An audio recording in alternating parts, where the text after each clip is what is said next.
Hello and welcome. My name is Alan, and today we are back with more the Prose Edda. So yeah, let's go ahead and let's see.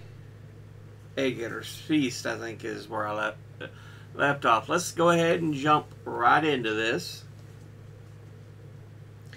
Part 6, Aegir's Feast. Why is gold called the fire of Aegir? The story is that Aegir, as mentioned previously, came to be a guest to Asgard. And when he was ready to return home, he invited Odin and all the gods to visit him in 3 months. Odin, Njord, Frey, Tyr, Bragi, Vidar, and Loki went on this journey, and with them were the goddesses Frigg, Freya, Gefjon, Skadi, Idun, and Sif. Thor was not among them. He had gone to the east to kill trolls. When the gods had taken their seats, Aegir commanded that gleaming gold be brought in and placed on the floor of the hall. It lit up the hall, shining like fire, and was used for light in his feast, in the manner that swords replaced fires for light in Valhalla. Then Loki exchanged insults with all the gods, and he killed Fimafang, Aegir's slave. Another of Aegir's slaves was called Eldir. Ran was the name of Aegir's wife, and they had 9 daughters. At this feast, everything, the food, the ale, and all the necessary tableware served itself. Then the Aesir became aware that Ran had a net, and with it she caught all men who came into the sea. This story explains why gold is called the fire, or the light, or the brightness of Aegir, Ran, or Aegir's daughters. Part 7, Otter's Ransom, the Rhine-Gold, and Sigurd the Dragon Slayer.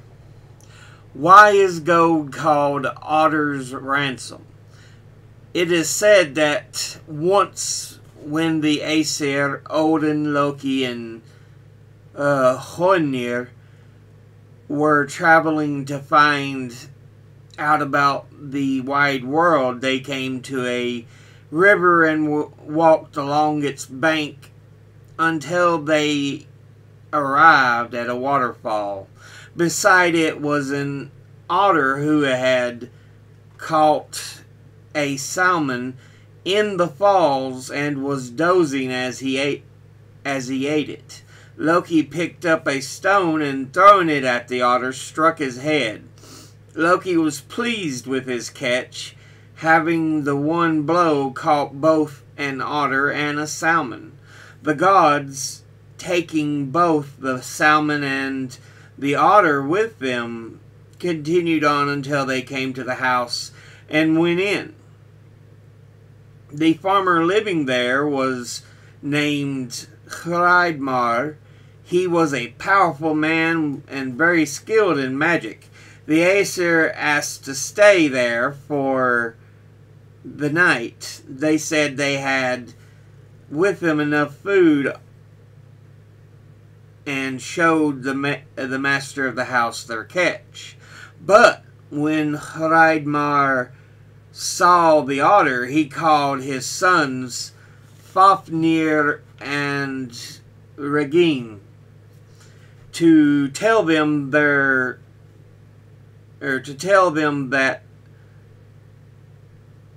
saw to tell them that their brother Otter had been killed and who was responsible.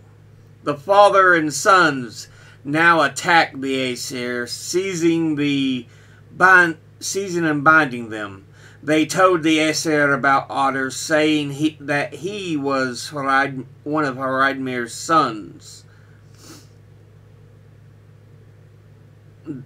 And the Aesir offered to ransom their lives with as much wealth as Hreidmar himself would demand, and these terms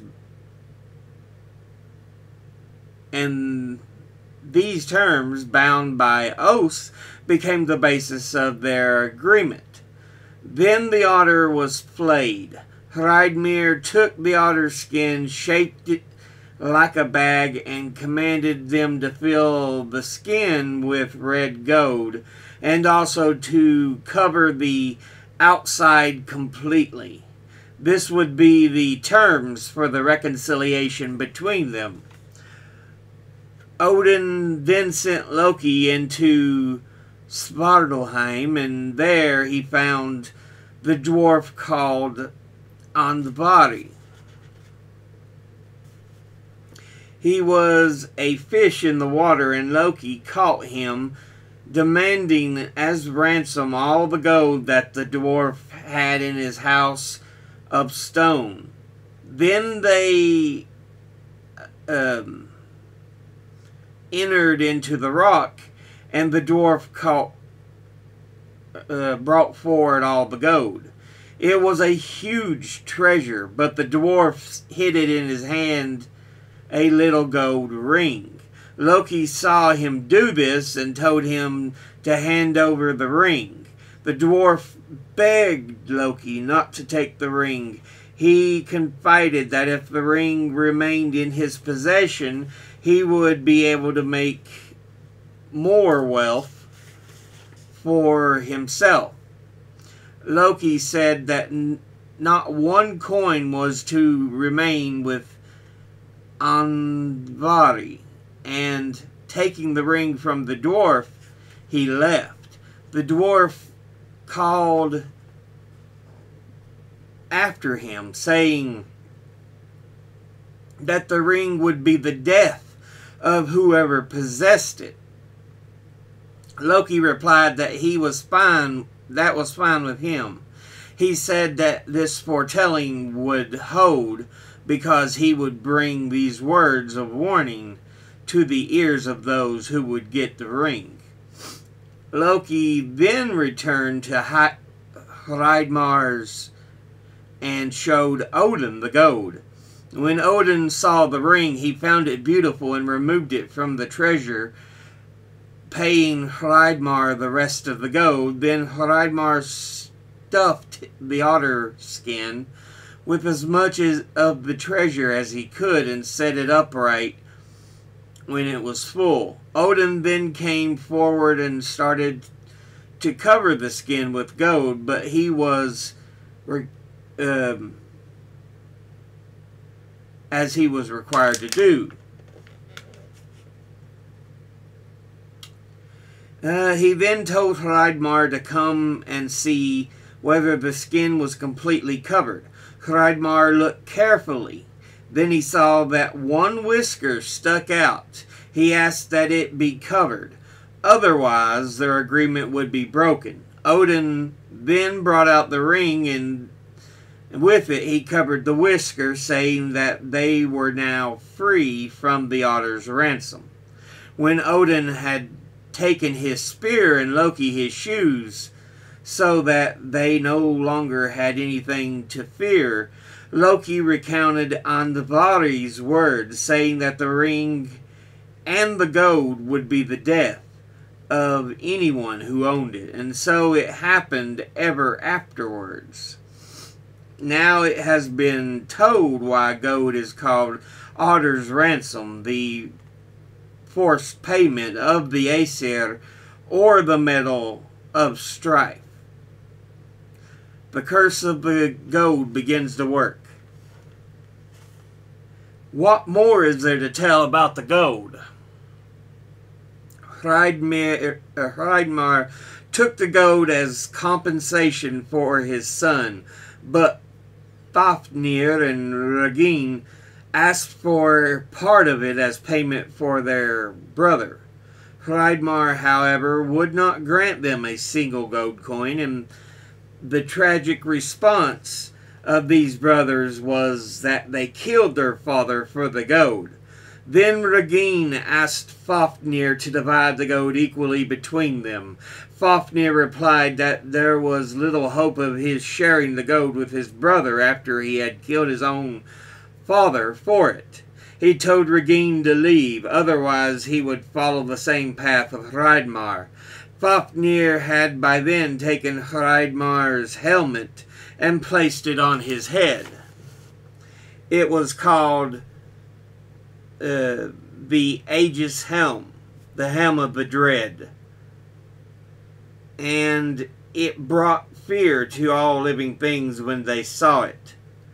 Also, he took the sword of Hroti, whereas Regin had the sword called Refil.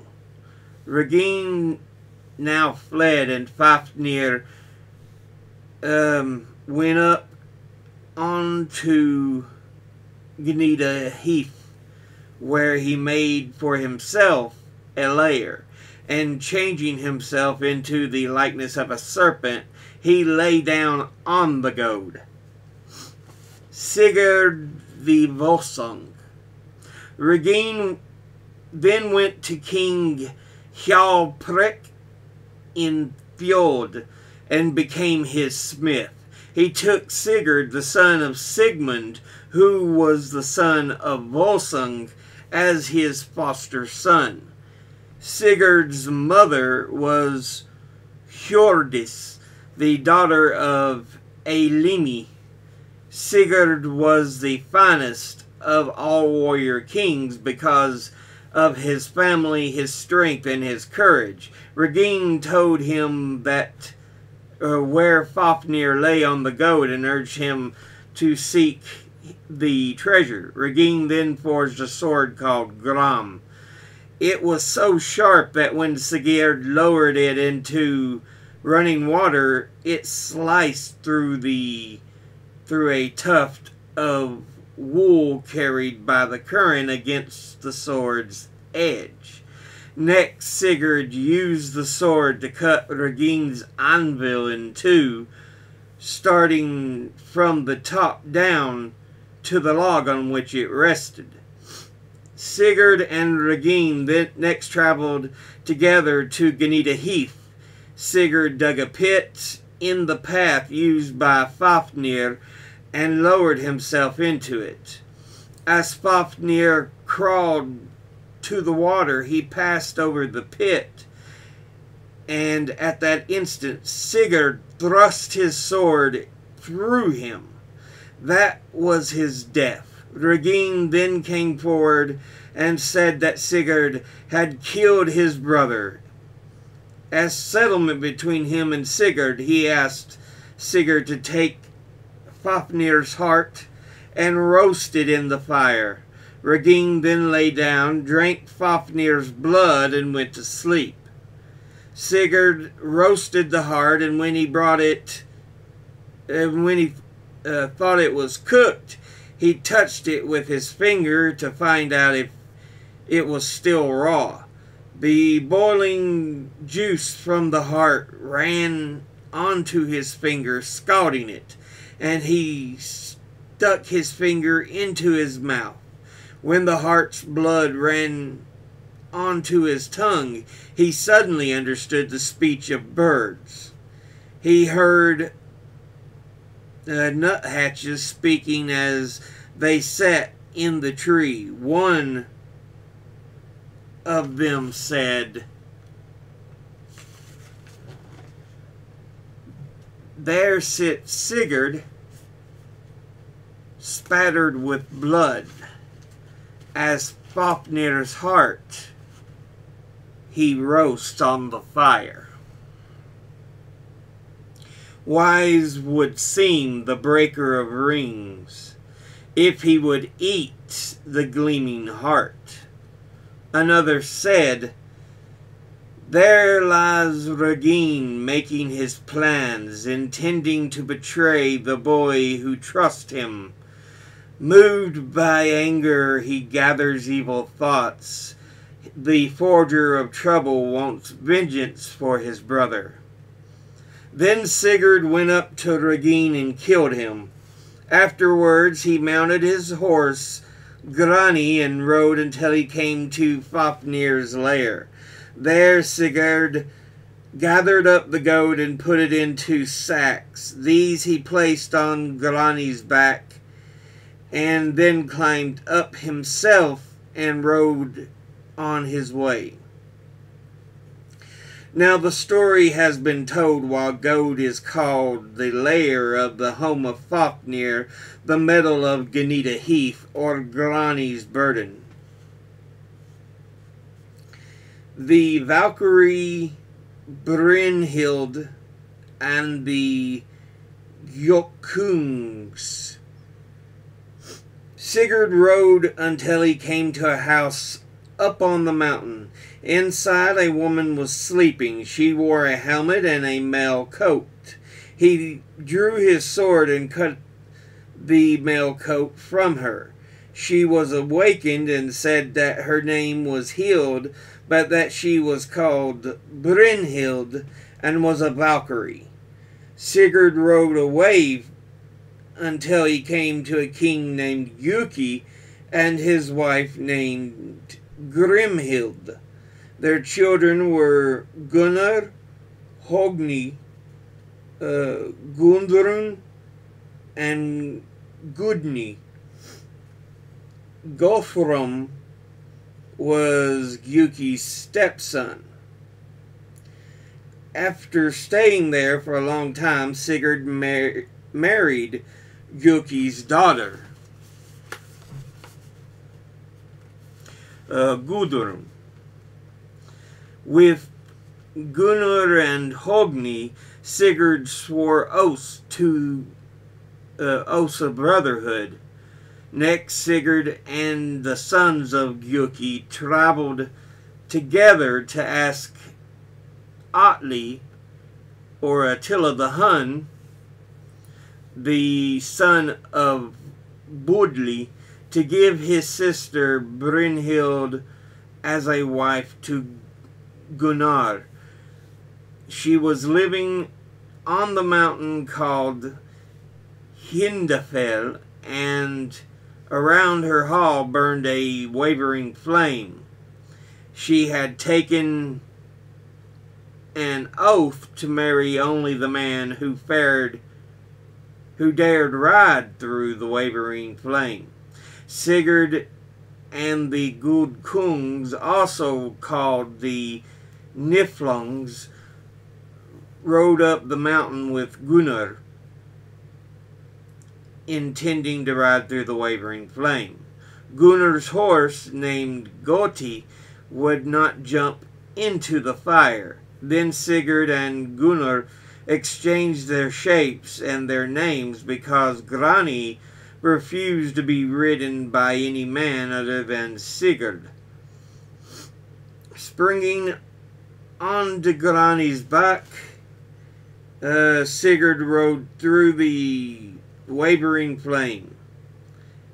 That evening Sigurd wed Brynhild, and when they got into the bed, he threw the sword Gram from its sheath and placed it between them.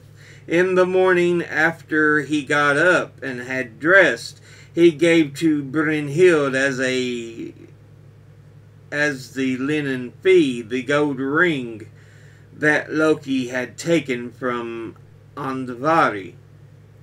In return, he took from her another ring as a remembrance.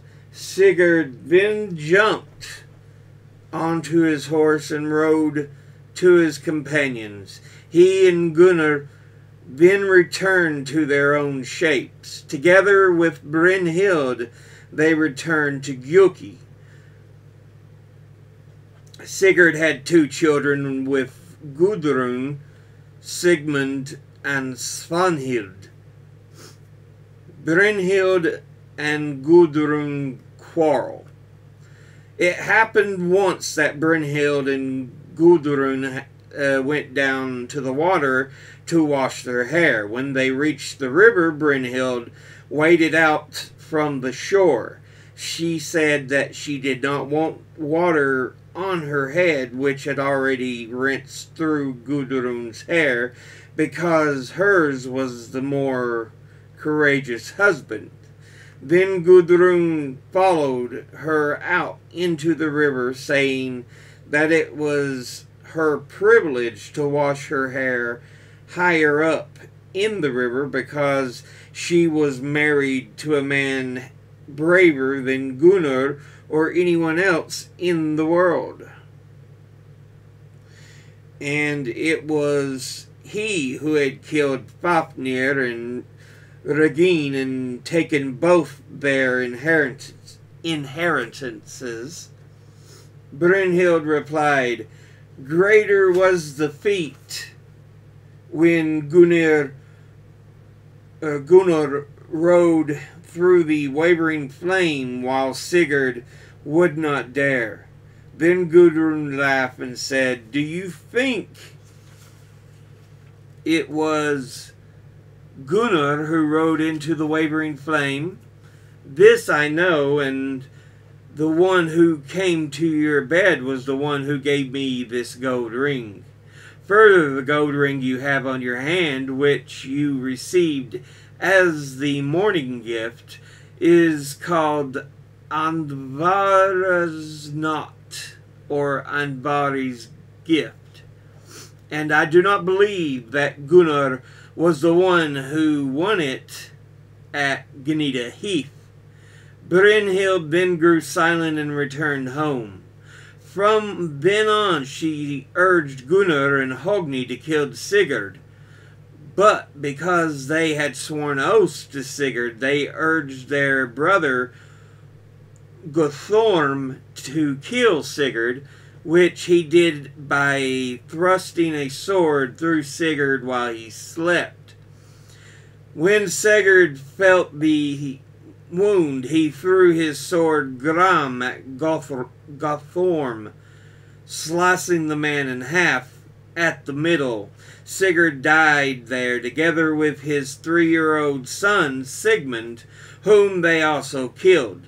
Brynhild then thrust the sword into herself, and she was burned with Sigurd. As for Gunnar and Hogni, they took Fafnir's wealth and the ring Andvari's gift, and ruled over the lands. Let's see. I still got a little bit to go, so I'll go ahead and end this episode here. We'll continue with the story of Andvari's ring in the next episode. But yeah, Andvari the dwarf